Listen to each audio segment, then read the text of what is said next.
I'd like to do a quick video on color coding tracks. Most of the tracks in this session have already been color coded, right? But it's pretty simple to do. Here, I'm going to redo these. I have bongos, overheads. These are all my drums that are in pink, right? And the kick, right? So if I right click here on the track name and go to color, this color palette comes up. And you have a drop down menu up here. You'll be using two of these.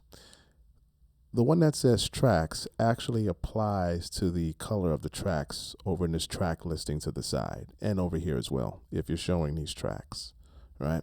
And that's what that's for. What's different is that if I highlight, let's do this. I'm going to highlight all of these tracks that are in that family, right? They're all pink. And let's say that I want the color to be orange. I can do that because it says clips and tracks. All the clips in the tracks will be treated the same way as long as they're highlighted. However, if you look back over here, it's still pink.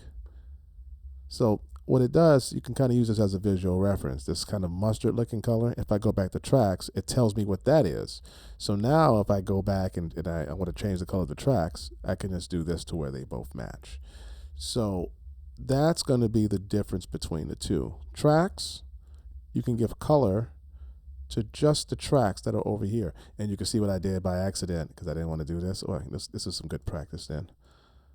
The ones that are underneath this I colored for some reason.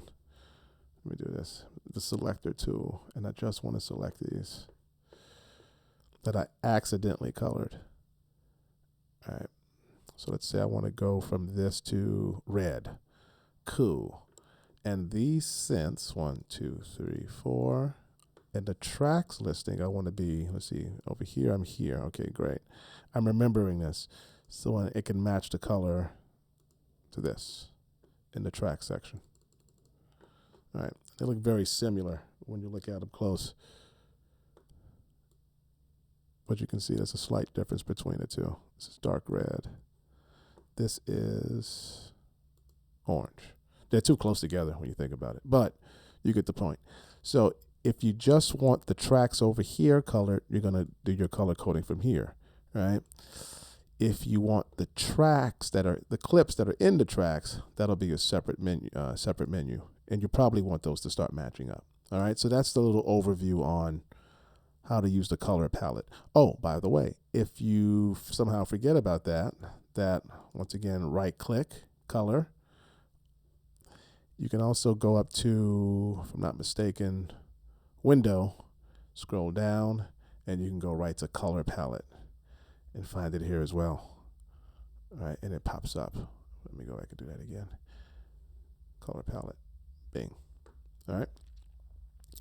That's how you're going to color your tracks. Color your tracks for organizational purposes later.